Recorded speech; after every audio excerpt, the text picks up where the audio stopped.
Hey everyone, so we are live with Per Bylund. Am I saying your last name properly?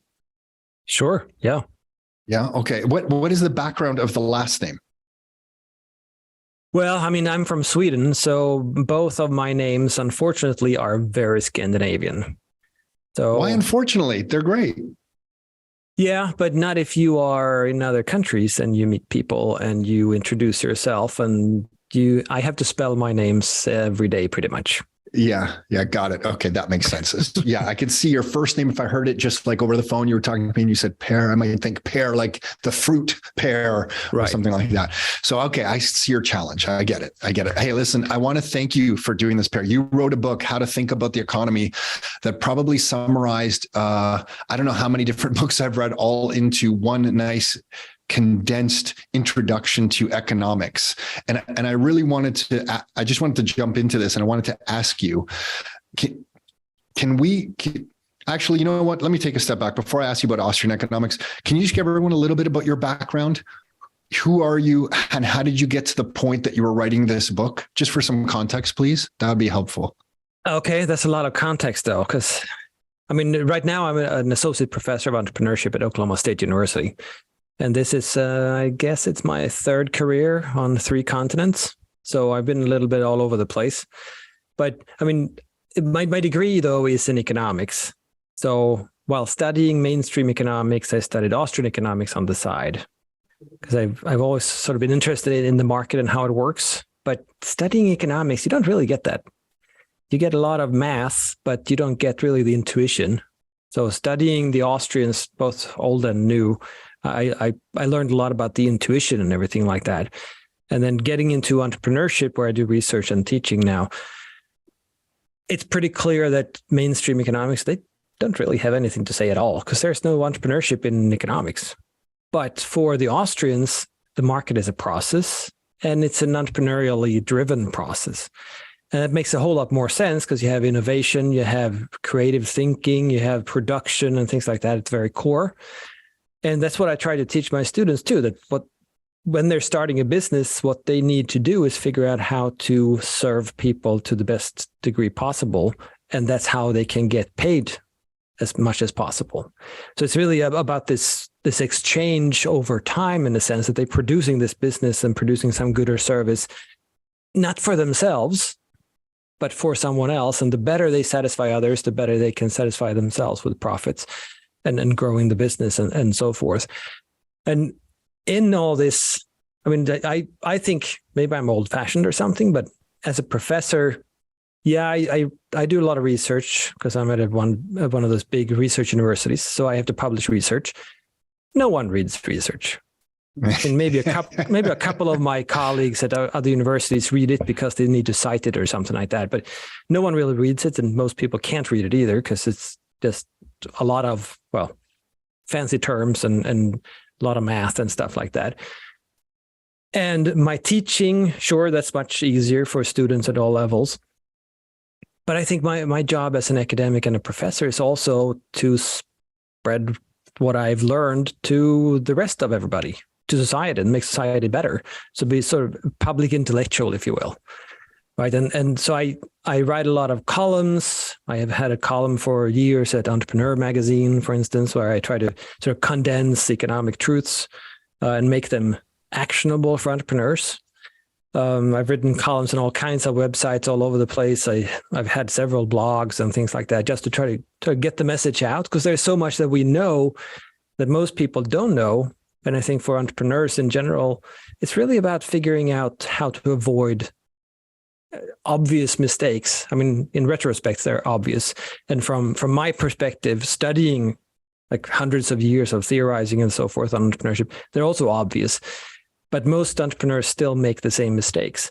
So I think, yes, educating my students, sure, that's going to make them better to the extent they listen, which is a varying degree, I guess. And research, I mean, research is just taking tiny steps forward and filling in some gaps, but it's going to make a difference in the long term. But how can I make the world better? Well, it's spreading what I know about the mistakes that people should not be making to everybody else. And part of that was course, teaching everybody how the economy works. How can we understand the economy? And how should we think about it? Because so how would you answer that first question to me if someone asked you? And I know in your book you use such a simple example that really was profound for me with Beth, Adam, and Charlie and apples, milk, and pears. I'm sure you know the example because you wrote it. But are you able to articulate, I guess, in a few sentences, or how would you articulate it? Like, what is the economy for someone who's trying to think of this, who maybe hasn't studied economics? How would you answer that? What is the economy? Well, in a sense, it's just the other side of the society coin, in a sense, right? That it's really all of us just acting and interacting, but it's all of us acting and interacting in an economizing way. So we're trying to make our lives as good as possible for ourselves and for everybody around us too. And that's why we act in general, but it's also how we make choices of what to produce and what to buy and everything like that. So it's really there are several answers to the question, right? One is, well, it's our trying to make our lives as good as possible, making ourselves better off. The other is, well, it's production, and that's more sort of a formalistic answer, but production is how we gain the ability to satisfy our wants. So, but the question then is production of what? And production at what time? Using what resources? Those are the questions that economists try to answer and try to figure out, because the market has all these different ideas of different people pursuing different ends, and still they seem to come together in some sense. And resources tend to shift almost automatically towards where they do most good, if they're just let be.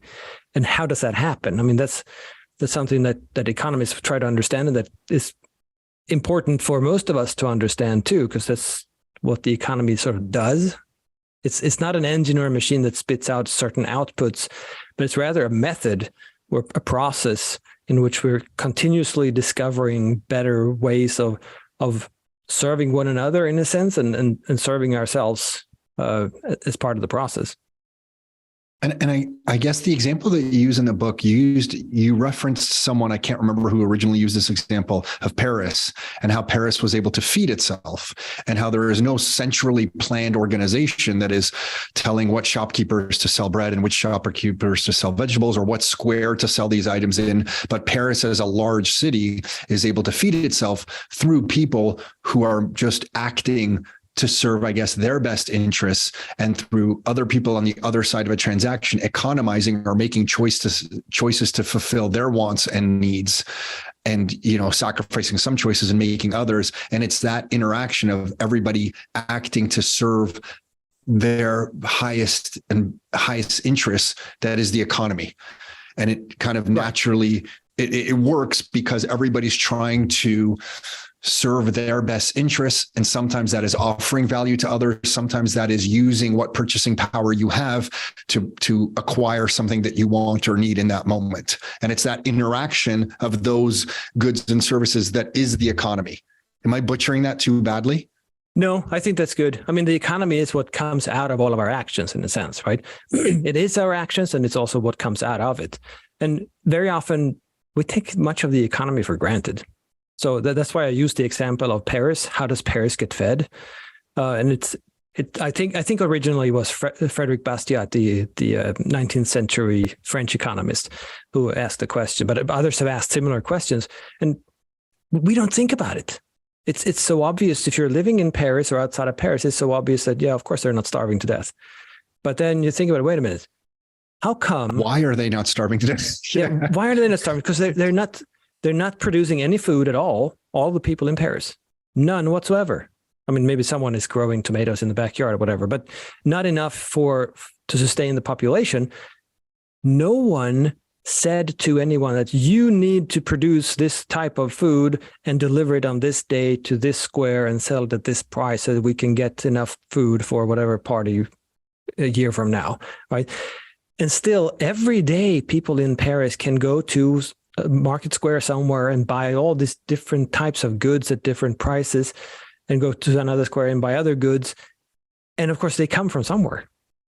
And where do they come from? Well, they come from all kinds of farmers all over the place who have a year before figured that, you know what, I'm going to grow tomatoes or wheat or whatever on my land because I think a year from now, I'm going to be able to sell it to people in Paris for a price that is high enough that it will cover my cost and it will pay for a good standard of living for me and my family. Right? And they're all thinking this, and they're delivering goods when they can, when they imagined, and no one in Paris has to starve. Not a single day will they be out of food and there's no food to get. So that farmer is like the entrepreneur. Fantastic.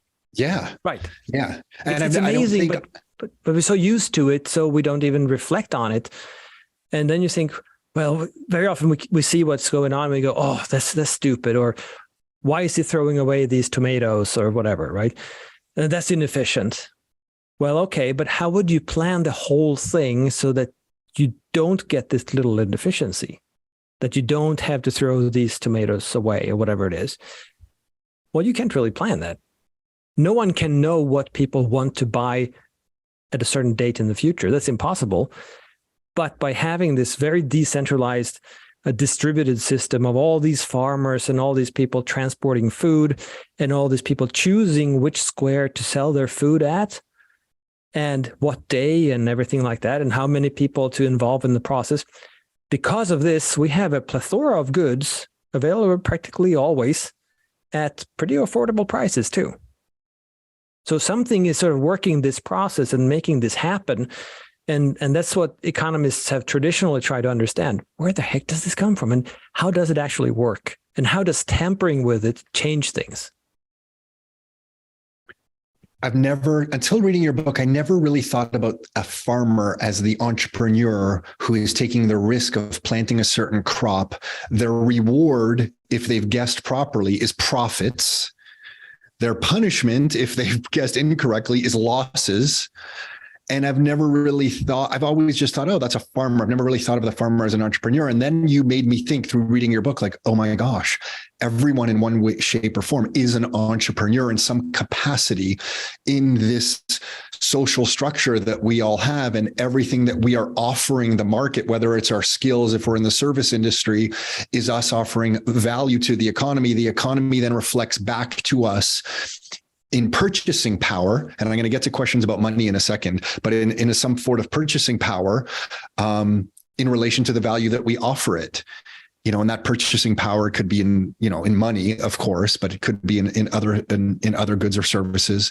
But I never really thought of it that way. So thank you for kind of like breaking that out. I wanted to ask you, when you understand the economy in this way, that it's a bunch of people and it's human actions all intertwined together, how do you think we currently talk about the economy, and why is that a little probably frustrating to you or incorrect or inaccurate? Because in the past, I would think about the economy as a GDP number. I would just think like, oh, like what's the GDP of the economy this year? Is it more or less? And like that number is the economy. So if I looked at the American GDP or the Canadian GDP or the Swedish GDP, to me in my mind, I was like, oh, that's the economy. Why is that like in your view? And I don't mean to put words in your mouth either, but why is that like an incorrect or weird way to look at the economy? Well, I mean, as human beings, we want to plan, we want to predict, we want to get rid of the uncertainty, right? So it's not strange that we turn to different kind of metrics and attempts at measuring things. And that's really what GDP is. So economists have traditionally understood that, well, see, people have different wealth individually, but different countries are not, they're different. And it's not really the resources they have. If they have a lot of wood or a lot of iron, that doesn't really determine how wealthy the society is. So it's something else, right? I mean, even Adam Smith in his famous work, the title is An Inquiry into the Nature and Causes of the Wealth of Nations. Right? He's trying to figure out why are some countries rich and others are not, and why do they vary a little bit? And it has nothing to do really with the resources. So obviously, then you need some way of distinguishing between them too. How much richer is UK than Portugal or whatever? And then you need a metric to figure out, okay, is the economy growing? Is it getting better or is it getting worse? And by how much? Because then you can also backtrack and you can evaluate how you've say you've made different types of regulations or different types of investments, how does that affect the economy overall? So having a metric makes sense. And the GDP is an attempt to capture the size of the economy in terms of production. It's not a very good metric. So it doesn't really capture the economy in that sense. But it is one that is generally used and used by states and state bureaucracies all over the world. And of course, for political purposes too, because it gets corrupted when it's also used. So it's one attempt at measuring the size of the economy and therefore how much it grows every year or not. It's not a very good one. But then when it's used in politics, I mean, in China, for instance, they have GDP targeting at every political level.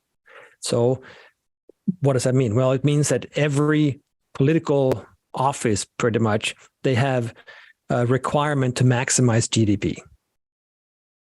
Why? Well, because then it looks like the economy is growing a whole lot. The problem with GDP is that as a statistical measure, it's imperfect, to say the least, and it measures cost more than it measures value produced. Well, that means that if you're producing something and you're using a ton of resources and it's really costly, that boosts GDP.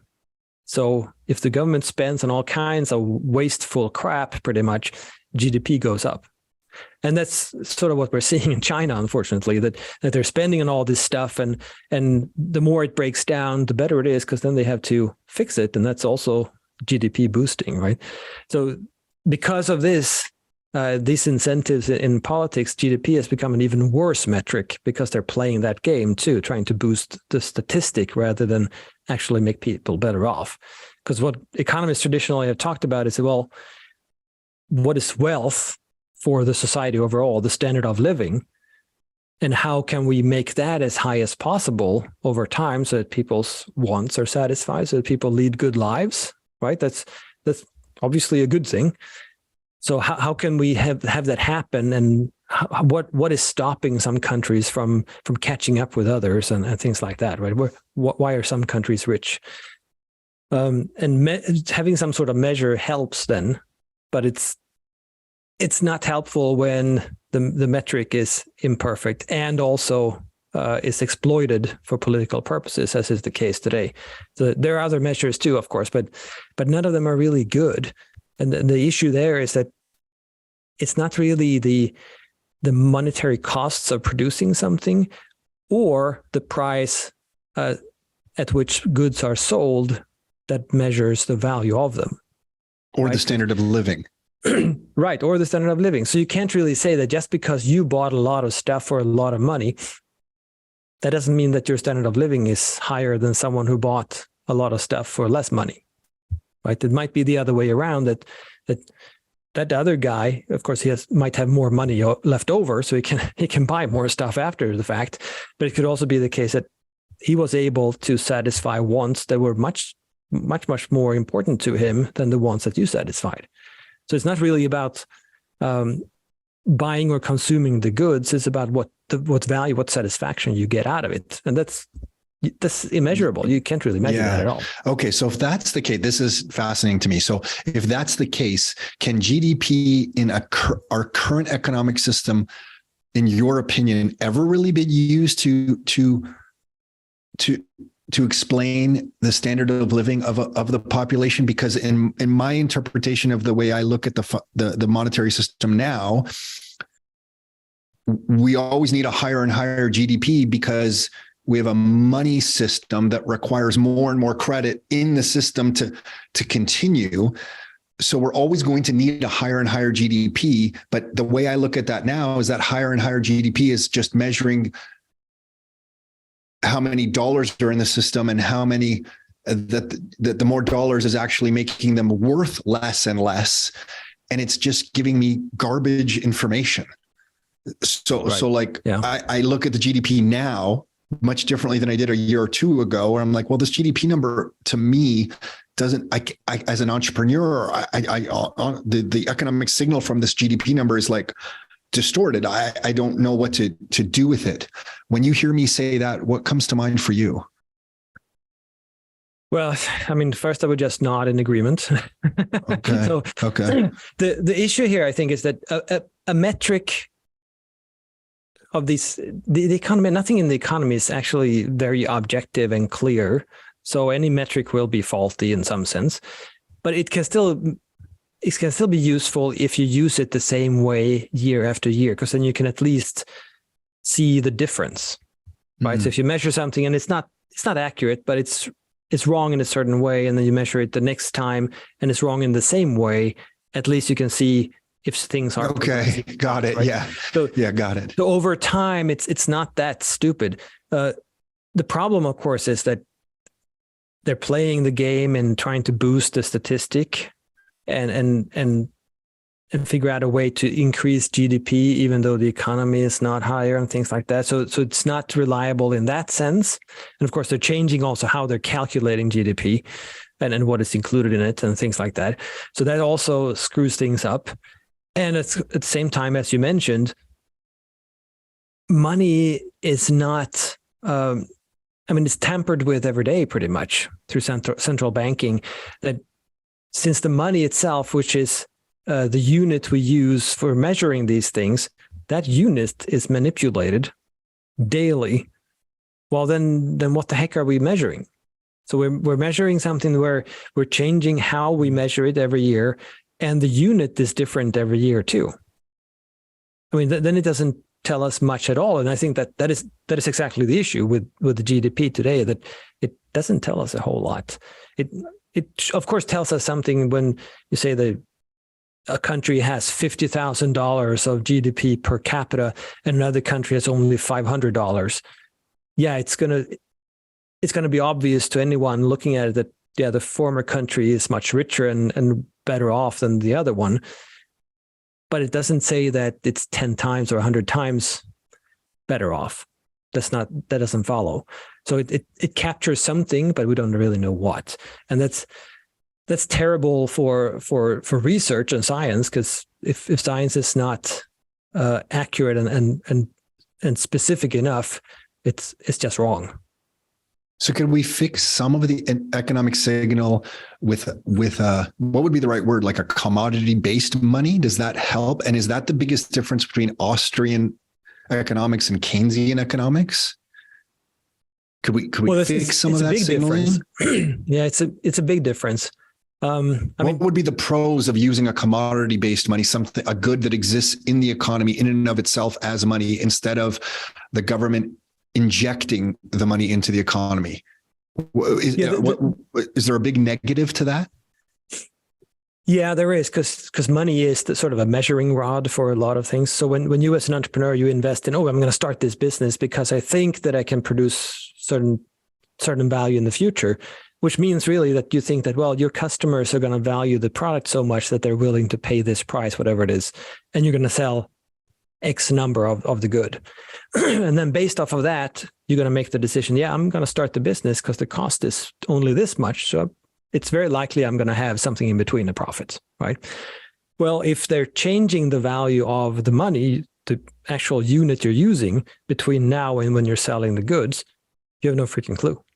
There's no way you can know if you actually created any value, if you use the resources in a good way, if it was actually productive, or if it was wasteful. There's no way you can know this. So you need some reliable unit, which is money. It doesn't have to be stable. It doesn't have to be fixed, but it can't be manipulated constantly, right? So in a commodity money regime, as you mentioned, it's simply one of the goods in the market that is the money. Because it's used as an intermediary in exchange. So people are selling, most of us are selling our labor, others are selling goods and whatnot else, and they're all selling it for the same good, a gold coin or whatever it is, right? And since they're all selling it for that, because they know that they can use the gold coin or whatever good they get to buy other stuff. Otherwise, you would have to find, okay, so I have my labor to sell. I need eggs for breakfast tomorrow. They need find someone who will be willing and able to trade you those eggs for your labor. Well, it's going to be really hard, right? Yeah. It's much easier to sell your labor to some employer somewhere, and he or she pays you in a certain good that you know you can use to buy whatever as a medium of exchange, right? And if that medium, that good, it doesn't shoot up in terms of quantity or down or anything, it doesn't change a whole lot and very fast, and it has a backup too. So gold was basically the world currency for quite a while, and it was world currency for a reason, because it's really hard to dig out of the ground, and because it has other uses too, both in industrial uses and for jewelry and things like that, right? So if there was a lot of gold in the market suddenly because they've dug up out of the ground, or maybe there was another ship coming from South America to Spain or whatever like that, then you would see a lot of people say, well, coins are now so plentiful that I'm gonna produce more jewelry from these coins. So there's going to be less coins available. So the value of it in exchange is going to stabilize much quicker, right? The money we have today, it isn't backed by anything, right? It's the dollar it's the dollar because the government says it's the dollar. It doesn't mean anything. It's not even paper or metal, because nowadays we use cards and we use transfers and whatever else. It's just ones and zeros on a hard drive. So can they manipulate how many dollars are available? Yeah, of course. They basically hit enter on the keyboard somewhere, and then suddenly, another trillion, right? And of course, that's going to affect how people make choices and how they can calculate in the economy. So when you calculate this, it's hard enough as it is as an entrepreneur to figure out, am I actually producing value for these customers in the future? Am I producing enough for them to buy it from me? And at what price? I mean, that's really hard to figure out. But then it's to say, well, you know what? That unit you're using could mean anything at that point. Well, I would definitely not start a business. I mean, how can right? And what's happening in Canada is that because we don't have pure economic signal, and because there's economic distortion through the creation of money at the will of the government or the central bank or whoever you want to talk to is behind all of that, you get a situation here in this country where rental properties, as I was sharing earlier, and something we do in this business, have become the savings account. People who are able to accumulate some purchasing power play very defensive because they don't know what to do with their value. So instead of perhaps saving up capital to start a new business to get a reward, they play defensive by assets like income properties. That becomes their savings, and to no fault of their own, because you would say over the last 10, 20, 30, 40, 50 years, that has proven to be the right thing to do. And you get an economy where instead of the productive capacity of the economy going into things like innovation or technology advancement or new energy sources, you get a bunch of people like myself who plow their money into income properties as a defensive move to fight off the injection of new money from the government or central bank who is devaluing the existing dollars. And you get an economy that's very distorted. And then the media reports it as like, oh, investors are buying all the real estate. And it's the investors who are causing property prices to go up. And it's the investors who are, here we have a bit of a housing crisis in the Toronto area. Our population's exploding here. And, investors are buying the properties. There's not enough housing. And you end up arguing at the municipal government level about incorrect things because the economic signal is giving you incorrect data. It's not investors to me who are causing the housing problem. It's the economic signaling that is so malformed. It's forcing these behaviors. And so once you understand it, and again, your book just helped me further deepen my understanding, you start to look around and you go, oh my gosh, we're fighting all the wrong battles. We're arguing over all the wrong things. And you can't blame some of these people because they don't understand economics. And Per, that's why everybody needs to read your freaking book. Yeah, well, that's why I wrote it. I mean, yeah. So I mean, you're absolutely correct, and I think that's also why people flee into the stock markets, right? Because the stock market rides the new money being created. It ends up in Wall Street mostly, right? So if you just invest in whatever index funds, what have you, so you just put all the money in there, and then maybe you can float with with the stock market, which is usually ahead a little bit, right? And that's the problem with any inflationary economy, that you get more of this sort of financialization than you get of actual production. So okay. So I have a question for you then. In your study of economics and understanding of economics, is it feasible for a good to become a naturally emergent money? Like this is, because to me, that's so foreign. Like now I understand I think I know what the answer is going to be, but for years I just assumed, well, the government tells us what the money is, and I know it's backed by something, don't really know what it's backed by, but I assume it's backed by something. But in your explanation of economics, money just naturally emerges. Can you talk about that a little bit? Yeah, sure. And this is something, I mean, I don't do a whole lot of new stuff in the book. I summarize what others have done. So Karl Menger, the founder of the Austrian school, he wrote an essay back in 1890 something, 92 maybe, on where money comes from. And that's still the go-to explanation, because it explains logically and probably historically where money comes from. And all you need to do is just hypothesize that you're in a barter society before there was money. So then you have the problem there with my trying to trade my labor for someone who can provide me with my breakfast eggs. And how am I going to find that guy? And am I going to find that guy every day? And probably not. And even if I do, what if I need a new car? How much labor will I need to provide the dealership in order to, well, why would they need my labor? How many economics lectures can I give them to get a car? I mean, they're not interested. They would probably not even buy one, right? But even if they would be interested, I would have to lecture them for years, and they would grow tired of me after quite a while. After a while, right? So they might actually just give you a car to get rid of you, Per. You never know. Might be a good strategy. Well, I see. Yeah, that might actually work. You're right. But the issue, of course, is how can I find someone who wants what I have to offer and offers what I want? And we can also agree on the terms. That's almost impossible. So barter society is just, it's not very feasible. And it's going to stay poor, because who can engage in long-term production and things like that when you don't have any good until in the future, because there's no credit, because credit needs to be in kind, just in terms of eggs and tomatoes and whatever. That's just not doable.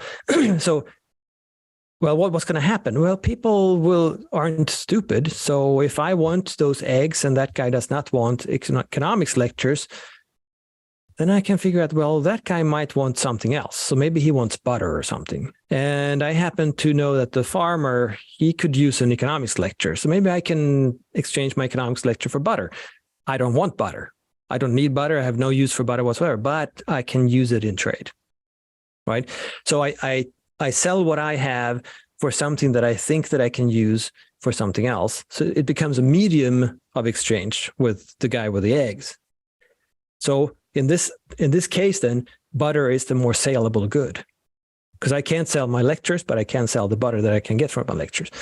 And of course, people start to realize this, and they start to trade this way indirectly. And the more saleable good they sell whatever they're producing for, the more choices they have, the more alternatives they have, the more options they have, right? Because if I find something that a lot of people would like, then I'm better off than if I only have butter and lectures.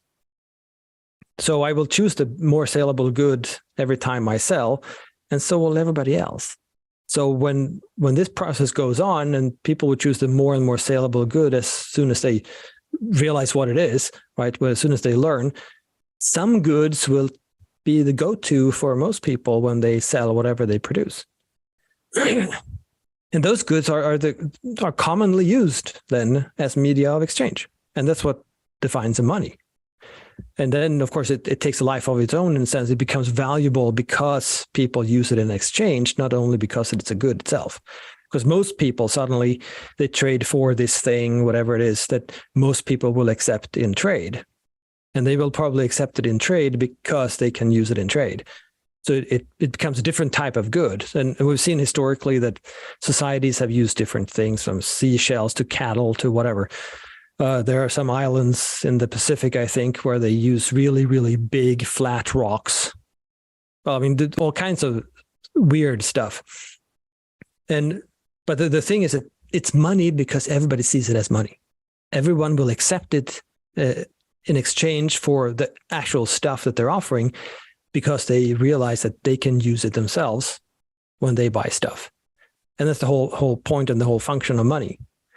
And of course, the world pretty much settled on gold and silver as standard currencies, and different countries called it different things and use different measures and weights and stuff like that, right? So the pound sterling was in silver, and then the franc was a whatever weight, but since they were all weights of the same metal, there was no fluctuating exchange rates or anything. It was basically just the same currency, it was just different weights of it, right? So trade was pretty easy. There was no uncertainty trading across borders, anything like that either. So like you asked, can a good become a money? I mean, yeah, it was, and it always was. And then it's been taken over and monopolized and manipulated by governments, because of course, if you already have a money economy, well, then usually the king or whoever would realize that, you know what, if I can control this, I can offer a stamp of approval or guarantee the quality or whatever. And I can stamp my head on the coins as a proof that this is guaranteed. And then I can take taxes in this thing instead of in kind. So I don't get all these tomatoes and cattle and stuff. I just get the gold coins, and then I buy whatever I want in the marketplace instead. Then they realize that, well, you know what? All these coins, they pass through my treasury. So if I need more, why don't I just take a little piece off of each coin? No one is going to notice. And I'm going to make a few more coins. And then someone would notice, well, what if I just take the gold and I mix it with something else? No one is going to notice. So the actual amount of gold in a coin is going to be less than before. And then my purchasing power increases. Right. So already there we have the origin of inflation in a sense, right? That they're creating a whole lot more money because they want to expand their own purchasing power. It seems like a historical. Yeah. And it seems like such a historical pattern that, you know, the world will go through different societies or different civilizations with a hard form of money. It's co-opted or hijacked in some capacity by some governing power that then inflates to some level of worthlessness. There's some sort of reset back to a commodity-based money, and we begin again, you know, and it's just this never-ending cycle. And depending where you are born in history, you live with the consequences, good or bad, of wherever you are in that up and down cycle of money. I have a question for you then. What is there a negative that I'm not thinking of with a commodity-based or naturally emerging money versus a government issued money? Like, is there something that is just highly negative to something naturally emerging as money? We can use a gold coin as an example. Is there a negative to a commodity-based money that comes to mind for you? Well, I mean, there can be. I mean, there can be corruption by private banks and private companies too. Okay. Outside of flat out corruption is, I guess where I'm coming at from this is sometimes people will argue with me and saying, well, Tom, if you have something that's very limited in its, you know, it has a level of scarcity to it. And if that's the commodity-based money, we're going to have deflation or deflationary pressures in an economy. And then I think, well, that means my savings is going up in value and goods and services around me are going down in value. My money is becoming worth more over time. I look at that as a positive.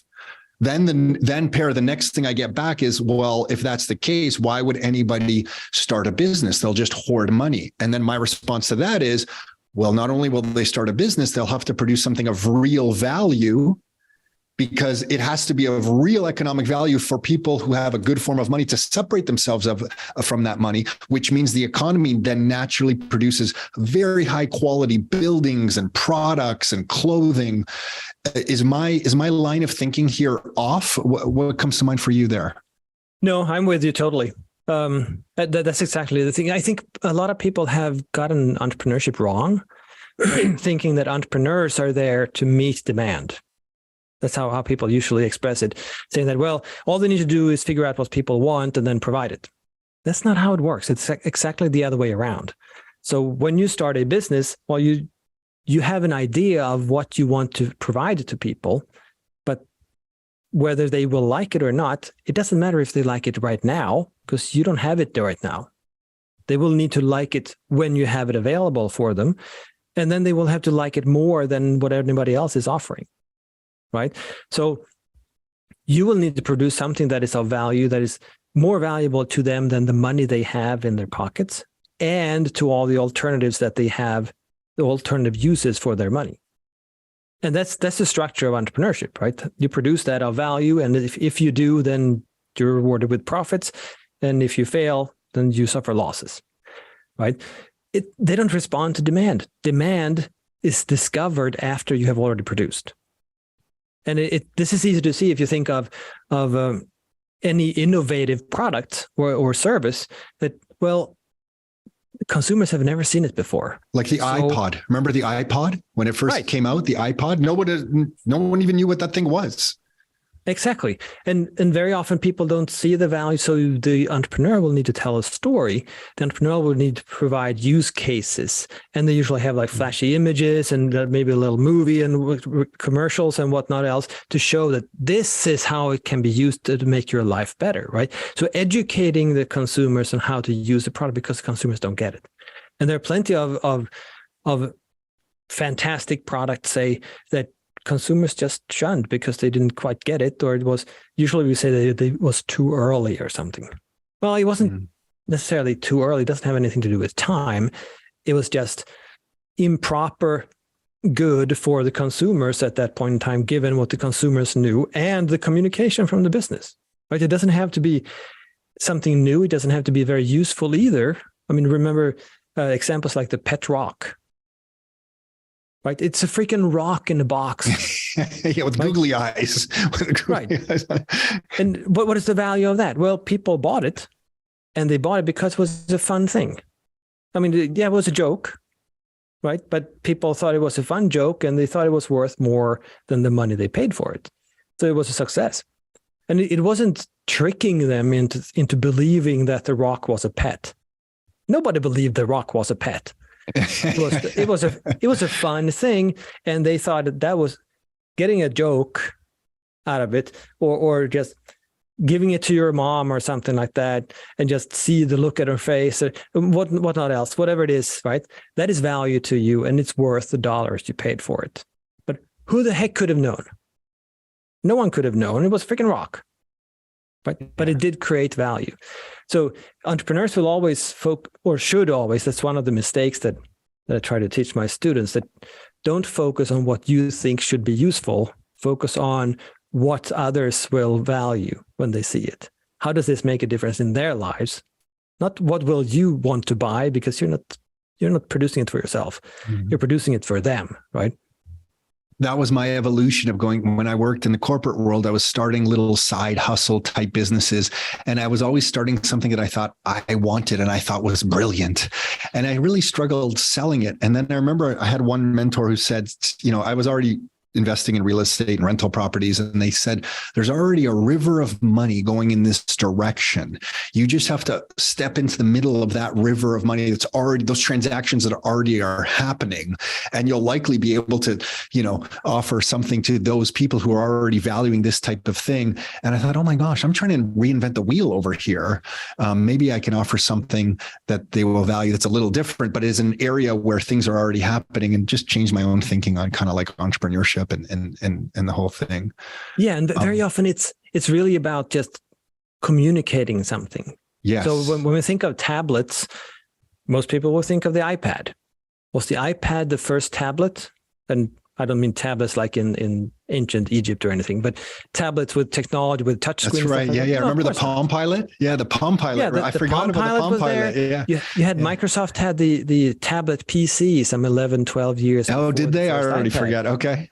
Yeah, see, because no one used it. No one could understand why would I need a pen on the screen? I don't get it. But I already have a mouse and I have a keyboard. Why would I use a pen? Right? And Microsoft completely failed to convey to them why it might be a good idea.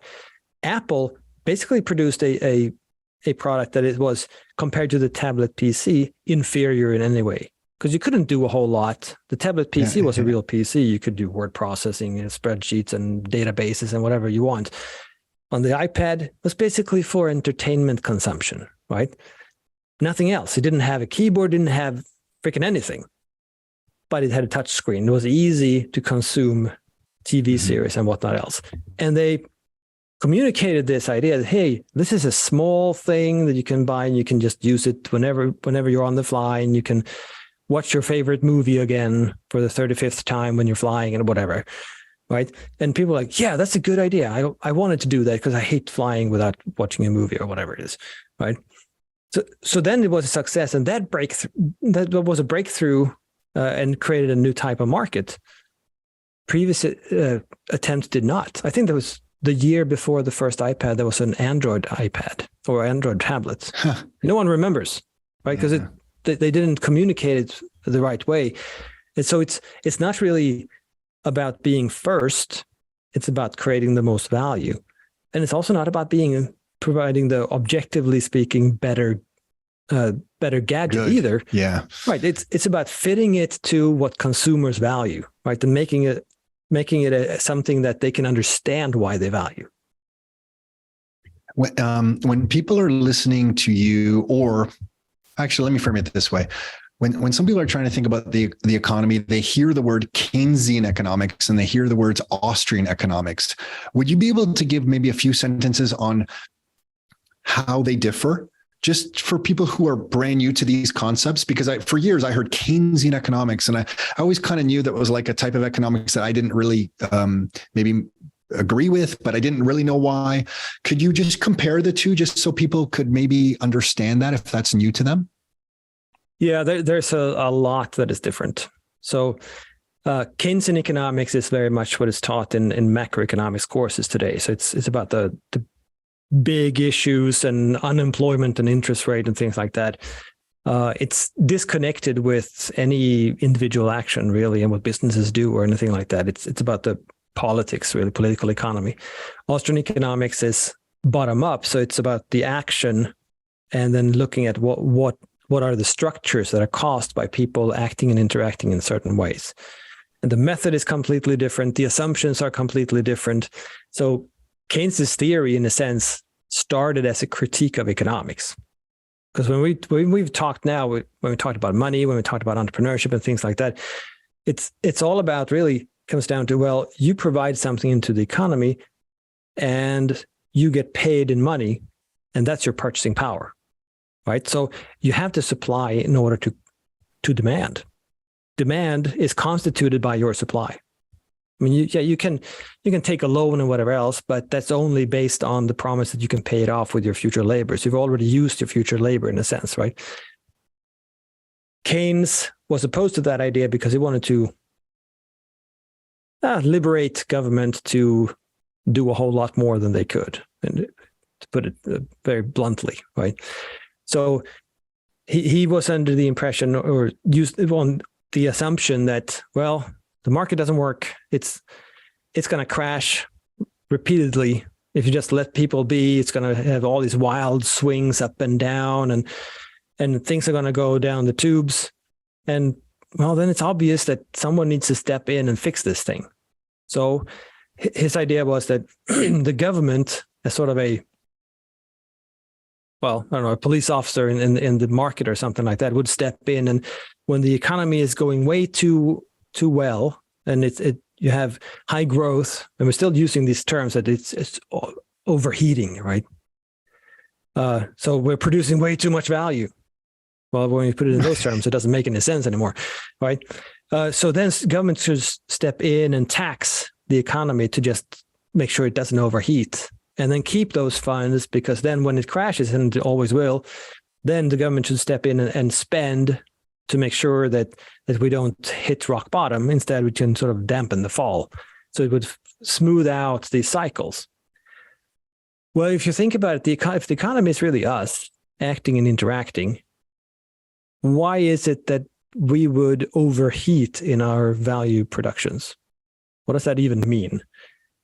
I haven't been able to figure out how to explain that. Oh no, I'm so well off now that I'm going to stop everything and I'm going to lay down and die. Or I'm producing so much value and making people's lives so much better now that I should slow down. This can't go. I should slow down, and people are going to kill themselves because they lead such good lives now. Or I don't know what could happen really. I don't know what that means. It's not about overusing resources, because it's the other way around, right? You're producing value, so you're using less and less resources compared to the value produced. So it's not about that. And there's also nothing saying that, suddenly everybody will just go, whoops, things are going down. I'm going to sell off everything and I'm going to stop producing. Everybody's going to stop producing. There are no opportunities anymore. So the economy just goes through a meltdown. That also doesn't seem right? Why would this happen naturally? Yeah, when you suddenly have a lot of people selling off, others might follow. But obviously that's also an opportunity, right? Because whoever has cash can buy cheap resources and start businesses and make a killing. So it should stop pretty soon, unless, of course, the purchasing power of the money you have on hand is watered down and it's inflated, so you don't really have the resource anymore if you hold the money on hand. So there you go. If there's no saving, then there might be a problem. But in a sound economy, there would be a lot of saving because the money would be deflationary, right? Valuable, yeah. Yeah, and in any money where you don't have a currency that is manipulated like ours, where they constantly create a whole lot more just to fund government, basically, well, then you would see prices fall consistently. And we all know this, because if we think about what is going on in the economy, well, companies are competing by cutting costs, trying to undercut each other. Well, that's falling prices, right? Entrepreneurs are trying to innovate, create new, better things constantly to compete or outcompete whoever is producing right now. Okay, so we should get better product at lower prices. We're not. And that's because the purchasing power of the money is falling rapidly, right? But normally, if that was not the case, well, obviously, if I would hold on to my money, I would get more later, which means I would make much wiser purchasing decisions. I wouldn't be stressed out and forced to make a purchase now because in a year, I would only have 90% of what I have now, right? Instead, I would make the purchases I need, which is a much better signal to the entrepreneurs too, that you're doing something that is valuable. Because I'm actually parting with my money. And if you layer in technology to your explanation there, which you are alluding to, that the entrepreneurs leverage technology to even lower prices even further, it feels like prices should be falling for all of the reasons. So I never really clearly thought about the Keynesian way for like top down. And I'm sure you've said this a million times. So you're going to think, why didn't you think about it this way? But one is a top down approach to economics. One is the bottom up. And I really love that type of analysis or way to look at the two different, approaches. I just look at the Austrian method as bottom up as like, that's the way it is. Like, that's just like not Austrian economics to me. That's just like, now I really understand how the economy works. Like, this is how the economy works. It's a bunch of people acting, trying to exchange value. In return, they get purchasing power. Prices are exchange ratios, as you've mentioned. The most common good, the most saleable good becomes money in the economy. Like, all these things just seem like pretty normal and natural. Where do you think, last question, because I want to kind of wrap up to honor your time, but where do you think we're headed with an inflationary type monetary system now, with technology now really forcing deflation? I mean, Jeff Booth has a really great book on the price of tomorrow, where he really highlights these two kind of opposing forces. I'm sure you've given this some thought. Where does this go? Where do you think we're headed the next 3, 5, 10 years? If you were to get the magical crystal ball out, what do you think happens? Because I feel like it's two plates just going at it, and one of them has to kind of snap. Yeah, I wish I had that crystal ball. I mean, that would be you awesome. Don't. I was hoping you had it too, Perry. Yeah, I was hoping you had it. Okay. Yeah, I mean, I think the problem we're seeing right now is that, because the economy is so manipulated and so distorted, we get a lot of innovations and investments in the wrong places. Yeah. So we get innovations and investments where consumers aren't really expected to value the outcome as much as in other places, but they're either overregulated or they have protected monopolies or whatever it might be. But entrepreneurs can't go there, and because of those costs, they go somewhere else. I mean, part of the whole software is eating the world thing is that, well, hardware is much easier to tax and control, regardless of what kind of hardware it is, right? So software is sort of finding a way out of this regulatory burden. So that's it's easier to solve problems with just adding software than to actually doing things right, because the market doesn't really work well. Then we're seeing people buying a lot of stuff that they don't need and they don't really want, and people are blaming the market and capitalism and whatever else. But I think this is really the same thing as we're seeing in hyperinflation. In hyperinflation, people try to get rid of the money as soon as possible because tomorrow prices will be much higher. So if I buy something now, doesn't matter what it is, I'll just go to Walmart and I grab the first 100 loaves of bread that I can find, and that's my paycheck. Then tomorrow, at least I can use a loaf of bread to trade with someone for something else, right? But my money would have plummeted in value, so I'm better off with the stuff.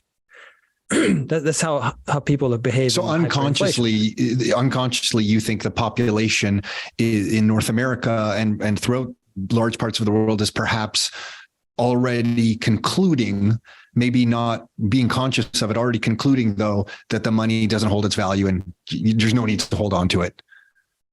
Right. So you buy a whole lot of stuff because things you know the prices will rise, right? So you will get less for your money, so you might as well buy now. And that's sort of the purpose of it too. You want people to spend because they have this faulty idea that it is spending that leads to jobs rather than jobs that lead to the ability to spend. So it's a faulty economic theory really in there. And any money you have in the bank, well, it's not money in the bank in the sense that it's safe, right? Because it's losing value. Every damn day it's losing value. It doesn't matter what interest rate you have on that money, which forces a lot of people also into making risky investments.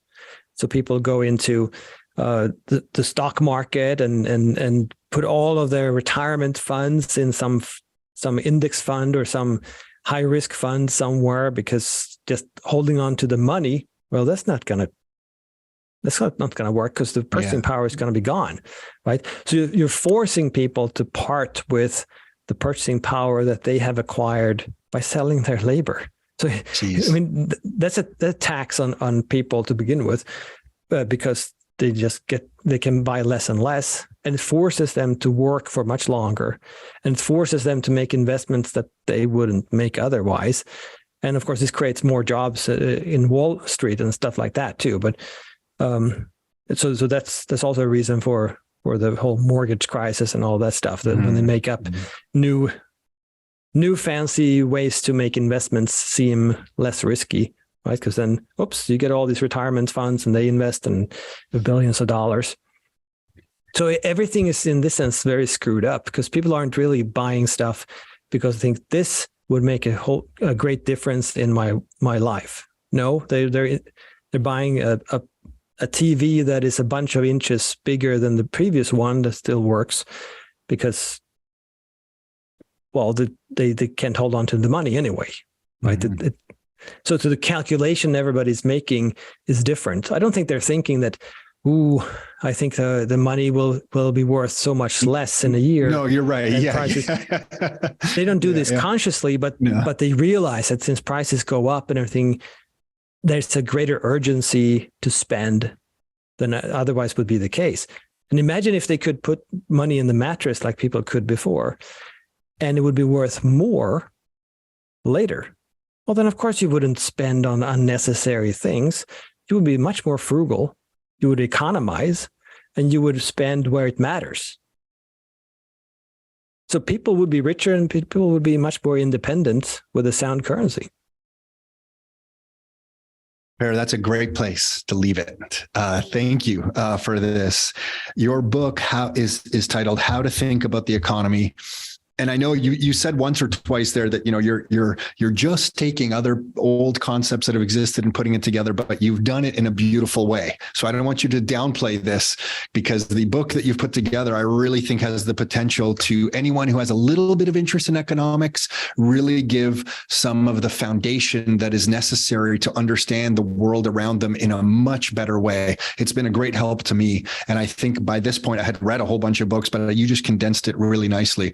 So and for anyone listening about the book, I think, is it available as a PDF that you can just grab, or you can buy the book off Amazon? It's free. It's free to download. So you just go to mises.org/primer. And you can download it. Yeah. Okay. So we'll link to this in the show notes of this episode. We'll link to that as well, so that anyone listening to this can go to the show notes of this particular episode and get that. And Per, thank you so much. If someone did want to go somewhere else or to find you online, is there a place you would refer them, or is it just to go to the book? What would you like to share? Well, I mean, it depends on what they're looking for, but I'm very active on Twitter. So what is your Twitter handle? To find me? Yeah. It's my name. So it's @Per Bylund. So it's very easy. Per Bylund. So PERBYLUND. We'll also link to your Twitter handle. So other than that, it's my website, which is perbylund.com. So it's also easy. Awesome. Okay. Awesome. Per, thank you for this. Thank you for sharing all this stuff. I'm sure you're busy, so for taking the time to do this and share this with on this podcast with our audience, I really appreciate it. So, you have friends here. If we can ever do anything for you in return, please just say the word. Thank you. I appreciate that. Hey, thanks for tuning in. You can find every new episode of the Your Life, Your Term show on all the major streaming platforms. So Spotify, iTunes, Google Play. And if you'd like to get free copies of some of the books that we've put together, like these right here, or some of the reports that we've put together, like these right here, you can find all of those at www.rockstarinnercircle.com. That's www.rockstarinnercircle.com. That's it for now. Until next time, your life, your terms.